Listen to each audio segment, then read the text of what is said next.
Olá, gente boa, de volta aqui com o programa Papo Dinâmico na PUC TV Goiás.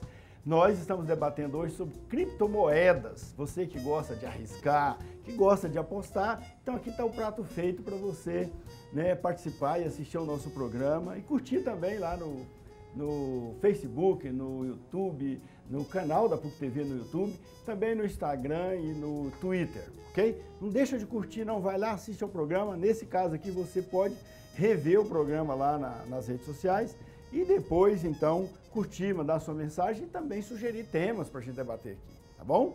Então, hoje, debatendo aqui, no bloco anterior, então, a gente anunciava para esse bloco debater sobre justamente qual o problema dessa moeda. Por que a imprensa, principalmente a grande mídia, tanto aponta falhas e defeitos na criptomoeda?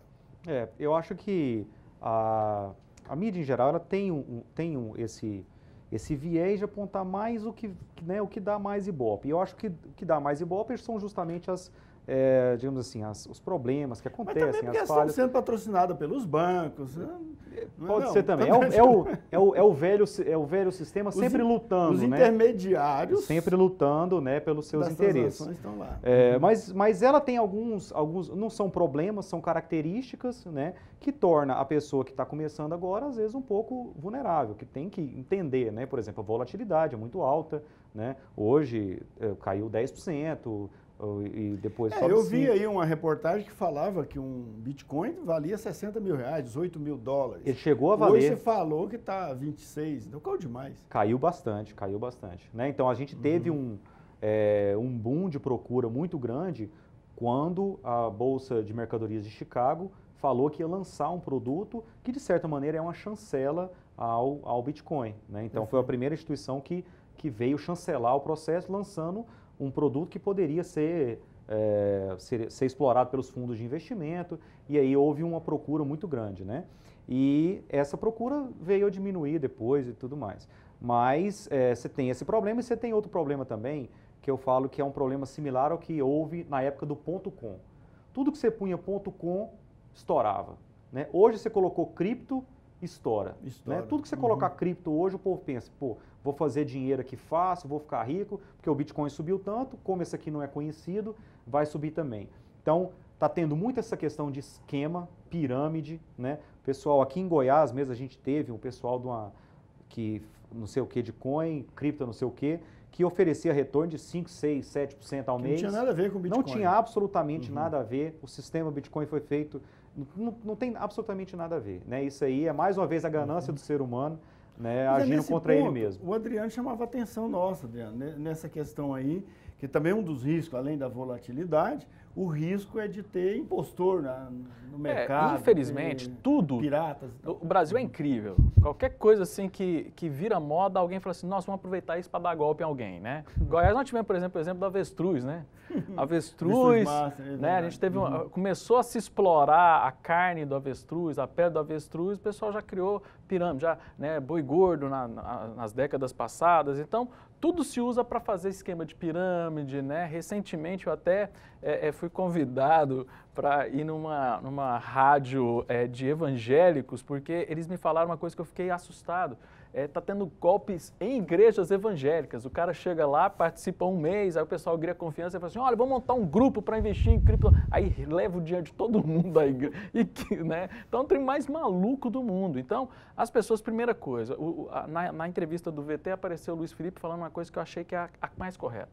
Estude. Isso não é para criptomoeda, isso é para investimento em fundo, investimento em ouro, investimento... Qualquer coisa, é o seu dinheiro, você tem que estudar e saber o que você está fazendo com o seu dinheiro. Na verdade, a volatilidade ela é inerente ao mercado de capitais, Toda vez que a pessoa investe em bolsa, ele está correndo risco também. Sim, tudo é volátil, porque o mercado de capitais, criptomoedas, eles são inerentes ao mercado, que é a força de oferta e demanda. Você tem mais gente procurando do que vendendo, o preço sobe. Não é alguém que fica lá numa maquininha falando, o preço vai subir, o preço vai cair. Não, é a procura das pessoas. E esse é o bacana do negócio. É esse que é o lado maravilhoso do livre mercado, porque o que faz algo se tornar mais valoroso é porque ele é mais útil. É uma ideia utilitarista da economia. E isso que é bom. Se algo não é tão útil, ele não vai valorizar tanto. Então, é essa busca que faz isso. O que acontece com o Bitcoin é que ele teve uma valorização muito grande e nós estamos hoje vivendo um período que nós chamamos de correção.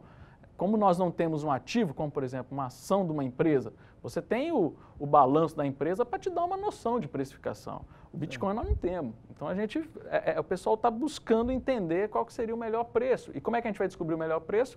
Quando você ter esse mecanismo de oferta e demanda ali acalmando e equalizando para o uso do Bitcoin. E é interessante falar também que a volatilidade alta do Bitcoin, ela é uma consequência da ainda estar no começo, né? À medida que mais dinheiro for entrando no sistema, você vai ter mais pressão de compra, mais pressão de venda, e isso tende a se equilibrar. Você imagina que é um ativo global. Ainda, né? São poucos os estabelecimentos no Brasil que aceitam. São pouquíssimos estabelecimentos no Brasil, Bitcoin. E o volume de capital nele, 170 bilhões aproximadamente hoje, ainda é pouco para um ativo global, né? Então você pega qualquer moeda nacional que você for pegar, você vai ver dezenas, centenas de trilhões de dólares, né? Então é muito diferente. Então, à medida que ele for usando e mais gente for entrando na rede, essa volatilidade tende a diminuir. Agora, tem outras criptomoedas também, além do Bitcoin. Bitcoin é o mais popular, mais conhecido, mas tem outras. Essas outras já atuam no Brasil também? Sim, essas outras criptomoedas, você vai ter dificuldade para trabalhar com elas. Se o Bitcoin você já tem uma dificuldade, né? As outras criptomoedas você vai ter dificuldade de trabalhar com elas em qualquer lugar do mundo, né? Tem algumas plataformas que aceitam, que aceitam, que vendem, digamos assim, as outras criptomoedas, mas pelo que eu andei sondando aí, né, pela internet, elas procuraram agregar algumas outras características das moedas convencionais, né? Uma criptomoeda que a pessoa pode usar para investimento em coisas reais, né? Em coisas, em indústria, em negócios e tal. A verdade é que hoje nós temos, eu olhei ontem, 1.550 moedas diferentes, né? E aí você tem moedas e você tem os chamados tokens. Que token é como se fosse um programa de pontos de uma empresa, né? Ou você fazer uma captação de dinheiro sem ser via mercado de capitais, você pode fazer como se fosse uma ação, né? Então essa plataforma de contratos inteligentes que virou as criptomoedas abriu espaço para qualquer tipo de, né, desenvolvimento que você pode pensar e vai fazer. A maioria desses projetos, para mim, na minha opinião, eles não vão dar em nada.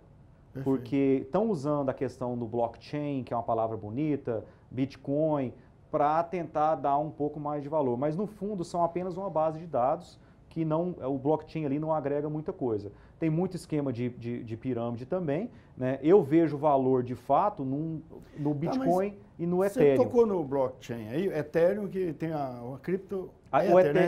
O Ethereum é um... Eu vejo assim, você vai ter o Bitcoin, a minha opinião. A Ethereum, pelo que eu vi, ela é uma plataforma de blockchain, certo? De blockchain que oferece uma moeda que é o Ether. Isso. Não é isso? Que é uma criptomoeda. O blockchain, eu vi o Adriano aqui, que é irmão do professor Alexandre Paranaíba. Um abraço para o professor Alexandre, que é contador e professor e coordenador do curso de Ciências Contábeis da PUC Goiás. O Adriano é economista e o irmão, o Alexandre Paranaíba, que é contador. Mas você falava aqui dos blockchain como uma coisa boa. Parece que você está relativizando a importância dos blockchain. Mas eu vi que você não colocou os blockchain como uma coisa essencial para esse processo de segurança das transações no mundo virtual, no mundo das criptomoedas. É isso mesmo? Eu acredito que o blockchain é a grande vedete, não é o Bitcoin. Eu até acredito que o blockchain, nós vamos começar a usar ele para outras coisas, não só moeda. Então, de repente, a gente começar contratos de compra e venda de imóveis. Você falava, o blockchain é uma plataforma que procura auditar, né, as transações por meio de uma rede de computadores. Não é uma plataforma, é a rede em si que faz Aí você tem o programa que você pode baixar gratuitamente lá, que você faz a checagem do bloco. Esse processo, conhecido como blockchain, é que vai garantir, porque você tem várias pessoas no mundo ao mesmo tempo checando aquilo, então a palavra dá a blockchain, garantia. Ela é uma composição do inglês, né? Um bloco de correntes, não é isso? Uma corrente de blocos. Uma corrente de blocos que dá segurança. A ideia é essa, de garantir que as transações sejam autênticas ali. Isso, esse é o grande, é a grande, porque no final das contas, o que é um blockchain, para explicar a coisa mais simples? É um caderno de anotação. É um caderno de anotação que alguém anotou, eu vendi um Bitcoin para o fulano e peguei tanto. Aí várias pessoas auditaram aquilo. É um caderno de anotação, mas certificado por uma rede de pessoas. Isso, essa rede onde todo mundo fala, deu certo, é auditado, valeu. Assim, só para deixar clara a minha opinião, o blockchain é revolucionário, ele é sensacional. Mas para mim não tem blockchain porque o que é o blockchain? É um registro. Só que qual que é a diferença dele dos outros registros? É um registro que você não tem uma pessoa específica que cuida daquele registro.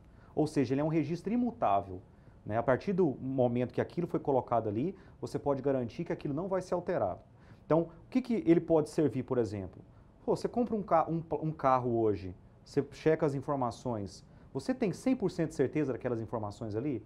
Você sabe se aquele carro passou por um leilão ou não? Né? Por quê? Porque ali, aquela base de dados, tem alguém que tem uma senha que pode mudar. A partir do momento que você tem alguém que tem uma senha que pode mudar, dependendo do interesse, ela vai mudar. Então, prontuário médico, imóveis, tudo. Agora, qual que é o interessante do blockchain? É quando ele tem uma rede que é descentralizada, e para ela ser descentralizada, você tem que ter um incentivo para ela ser descentralizada. E o Bitcoin, ele é justamente esse incentivo que mantém as pessoas honestas. Você não tem como, o meu ponto de vista é que você não tem como ter um blockchain sem ter um sistema de incentivo. Okay. E por isso, o que eu acho? O Bitcoin, ele vai ser também essa plataforma, porque as pessoas não sabem disso, mas você pode também colocar informações nele. Hoje não é muito aconselhável, não está sendo usado dessa maneira. Por quê? Porque a rede dele é descentralizada de uma maneira tão grande e tão forte que, por exemplo, se o governo americano falar, ó, eu quero acabar com isso, ele não consegue. Então, é diferente, por exemplo, eu vou montar um blockchain aqui na minha empresa e toda a verificação é feita na minha empresa. Então, não adianta. Então, o que é a força dele? É ele ser descentralizado. Ok. Thiago, obrigado. Daqui a pouco a gente volta, onde a gente vai dar dicas, né, de como você deve proceder, se quiser, investir em criptomoedas. Daqui a pouco.